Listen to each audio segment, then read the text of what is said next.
If I said Desperadoes for pirates, Shadow Tactics for skullduggery, would you be interested? You're goddamn right you would be. And these devs made both those games. I love Desperadoes and Shadow Tactics, but that doesn't mean I love Shadow Gambit, Cursed Crew. The game starts with an undead captain trying to steal a sentient pirate ship that keeps smarting off to the person who stole it. So you steal it back and then go on a series of adventures with other undead pirates to probably die a lot. Trying to take 3 surly pirates into the angry insect hive of religious zealots island strongholds is like trying to eat a friggin' cupcake on a roller coaster. Someone's getting iced. But first, speaking of black-hearted theft and swindling, with YouTube still demonetizing videos like they did with my recent Atlas Fallen review, the best way to help channels is to subscribe and comment right now. Besides, Pew Pew or whatever doesn't even stream much anymore, so we can catch him easily in subscribers, just a couple hundred million more. But we can get there. Subscribe and leave a comment. Onwards. Pirates aren't the most notable and trustworthy of crews, and you find that out right away in this game. Their tales are a sheer wasteland of abandonment, a who's who of mothers dropping kids off in dock pails with fish lure, and then some kind-hearted captain saving them from certain death to make a name for themselves.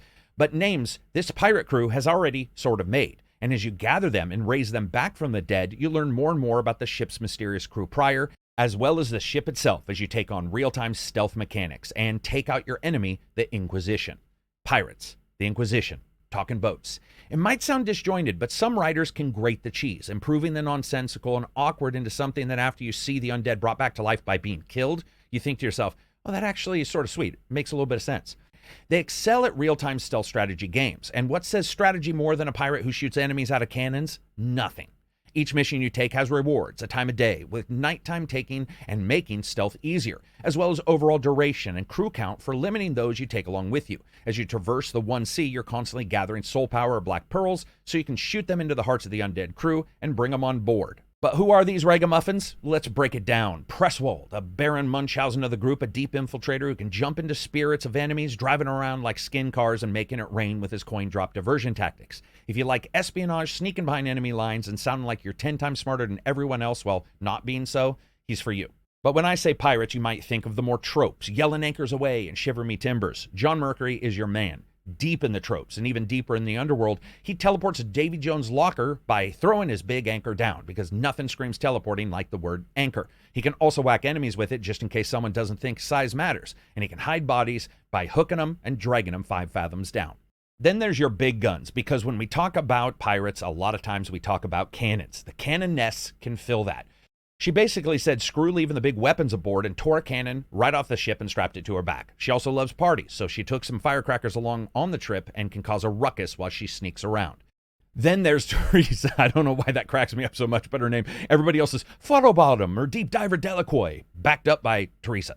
What she lacks in a fancy name, though, she makes up possibly by being the baddest mother on the entire ship. She followed in John Silver's steps, removing her arm and her leg. I guess when you're this badass, you don't need a name like Followbottom. A sniper with 1 leg and 1 arm missing and a hook for a hand. Teresa might have the longest crossbow shot in history in games, arcing out enemies' life bars with a single stroke, and when push comes to shove, she can also confuse them by shooting an arrow full of pixie dust into their faces. Does it make sense? Not a lot. Is it cool? Hell yeah. Then you got Toya, the ship cook, who strangely doesn't really cook anything and sounds more like a spectral ninja. Another dude down with teleporting. He can drop a paper cutout on the ground and teleport back to it at any time. He also has a bird whistle if he wants to bring attention to himself and distract the enemy. If you like your heroes weird, though, Quentin's your man. So mindful of treasure, he bedazzled his own damned head with enough jewels that when he throws it around, guards have to go over and see if they can get some of them doubloons. He can also suck enemies up into the treasure chest on his back to hide their bodies. Then you have Solady. As someone from the 1980s would say, half woman, half bush. She can put bush anywhere, and it's so thick and deep she can hide in it. She can also confuse enemies with a potion that causes them to wander off if they get a sniff. You also got the main captain. She uses her chest as a sheath for her sword and can teleport short distances to kill instantly. She's sort of your jack of all trades.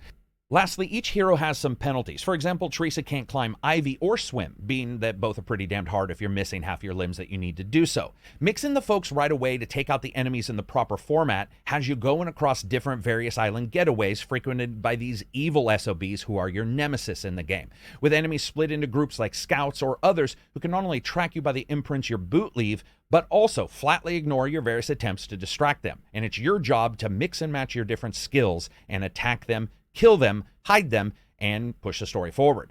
If you're like me, you sometimes watch something or read something at the same time, and I've been watching pirate movies, and I gotta say, Pirates of the Caribbean 1 and 2 are fantastic. Luckily, there were never any sequels made after that. None.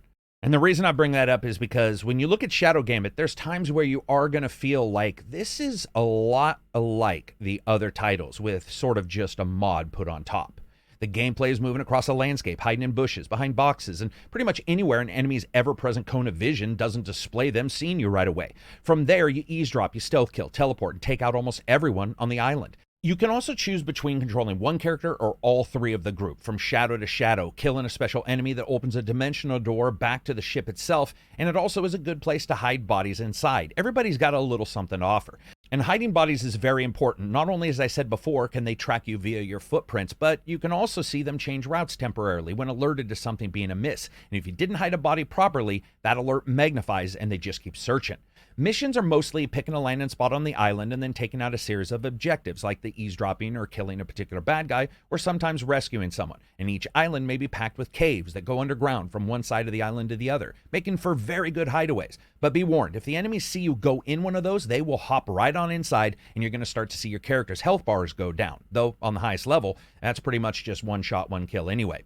Now, each special move has a cooldown, like Teresa's sniper shot, and it has to be picked up by her to actually be used again unless you upgrade that skill. Camera control lets you zoom very far in, closer than any Diablo-style game, as well as spin the map to get an eye on some overhang or cliff face that you couldn't see before, sometimes offering environmental hazards you can use on enemies, like dropping a crate on their head or a rock. Don't question why the bad guys stand under those things. We can only assume it's because they're trying to get out of the sun. If it's nighttime, well, humans are prone to patterns, and that's good, because patterns are what you will have to keep an eye on in this game at all times. With enemies patrolling their routes, breaking off to investigate, or noticing a friend dead, that means that sometimes alerting enemies once just to see where they go can open up entirely different plans of attacks, leading Joe Bob the Jolly, who has a holy lantern that can destroy shadows farther and farther from safety, with you comboing your distraction moves until he's standing on a cliff face, ready to be taken down, is something that feels so good. Complexity is here if you want it or need it. Compound moving with your team in a pause menu, setting up your pirate's Ocean 11 actions from sneaking past an enemy, then knifing his friend, while another character teleports his pal to the other side of a hill. Then you watch the plan come together. Every character in Shadow Gambit also takes a different time to kill, and this is sort of the juice, meaning that with one ability to throw down cover, that character may also not have the fastest attack in the group. So sometimes you have to decide, do you use their special, or do you want to use them as that quick attack so that you can get out of the way right away.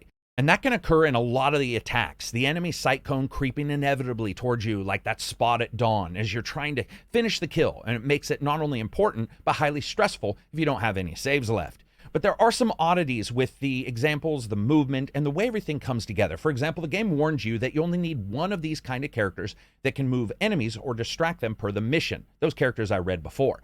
But I ask you this, if that's right, then why do 4 or 5 of the total group have that as a special? Why not maybe just 2? Instead, you find yourself really only focusing on the secondary abilities of those characters because that ability is not going to overlap as much. In that way, it does feel like a missed opportunity of overlap. Luckily, you can upgrade those skills and make them more powerful back at the boat. Also, while I love the slowdown mode, there were times where it did not feel as tight as it should, and sometimes the best laid plans evaporate when some jack-and-Indian's just standing on a rock and should be actually moving to where you thought they were going to, and then some enemy rings the alarm bell before you can throat him. Once you complete the mission, you head back to the boat, count up your items you can get, and see if you can upgrade or wake up another party member. Each time you do wake up a member, the game also lets you go to the ship's hold and practice his special moves in a challenge mode, which I think is a nice touch. And despite some misgivings for the game that I have, nice touches are something I noticed right away in the presentation.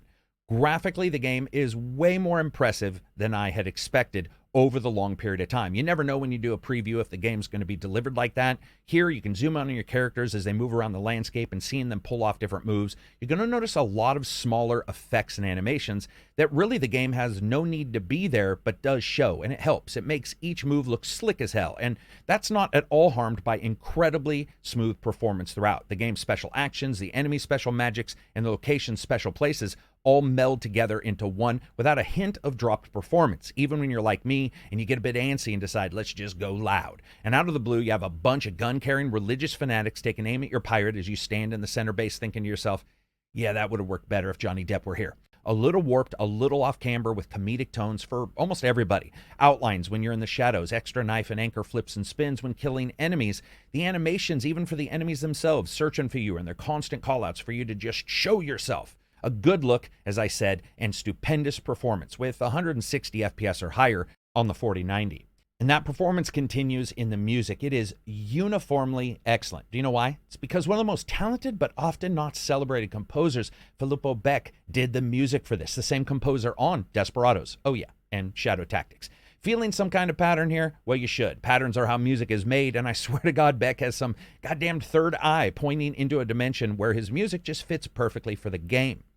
Beck absolutely knows how to throw a soundtrack down that sits right between highly noticeable and almost hero-style anthem. But in this case, it's not a character in the game, it's just the overall art aesthetic and the feeling of the fantasy. What's nice is, for the most part, he doesn't have an overarching familiar sound to him, like a movie composer, where sometimes, despite the genre, you can pick it out, unless we just say his ability is to deliver a really good soundtrack that fits in whatever atmosphere the game is. And while he hits the tropes, concertina and woodwind, simple revolving notes that instantly bring that familiar sound of pirate movies to life, they hit every time. What doesn't hit every time is the voice. Be aware this is character and pirate trope 101, which is fine, it works, and it's not like these guys are given 7-minute soliloquies about the Stygian depths, but, well, maybe one or two are. A particular note here, though, is my favorite, John Mercury, like he just got shipped in on a Long John Silver's coupon deal announcement in a YouTube channel. His random one-liners and murmurings are pretty good, and they always sound a little bit on the side of somebody LARPing, but it actually works there. On the other hand, Presswald, who feels like he could be every bit the foppish, pipe-smoking, high-neck collar-wearing undead nobleman, just doesn't work as well as I would have liked. I like that the developers didn't really ask the vocal artist to try to pretend he was 90 years old, a tactic we've seen fail again and again.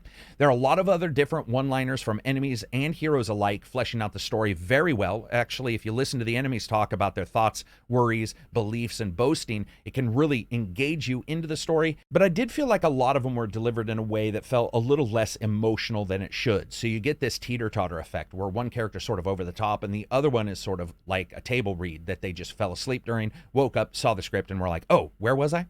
Sounds do their part. There isn't a large deal of 3D audio, as it's not needed. You can tell where an enemy is here, not just by sound, but by the game's numerous visual alerts to perfectly, accurately show you island side where an enemy is, which means also the sound doesn't have to be as accurate.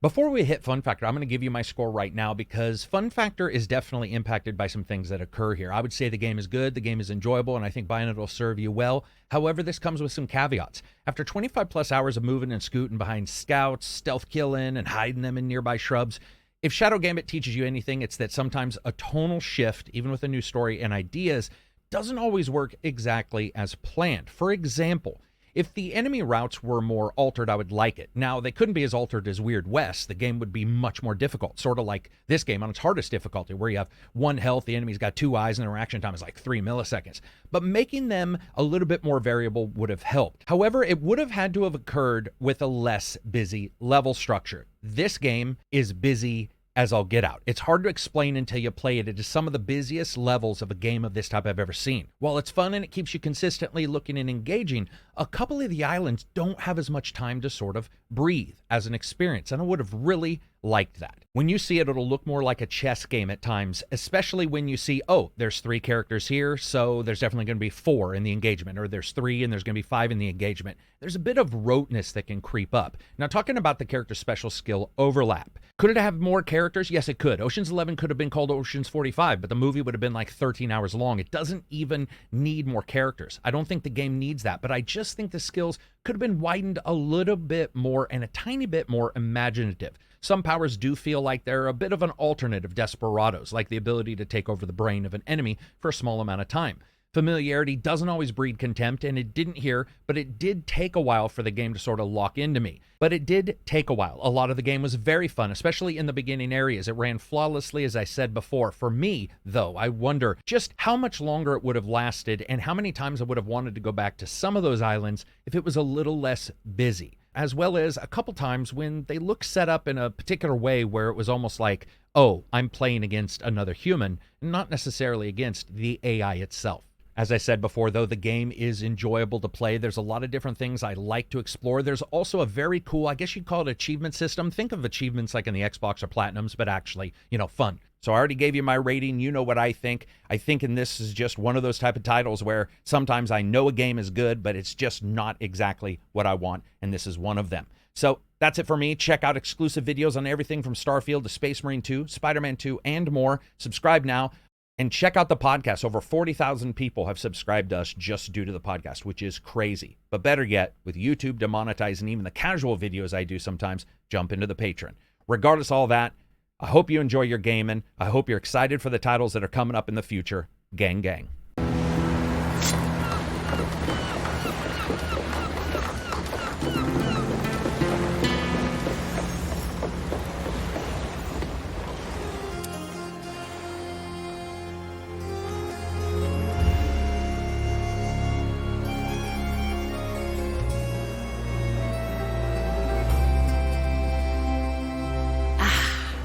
So this is Angler's grave.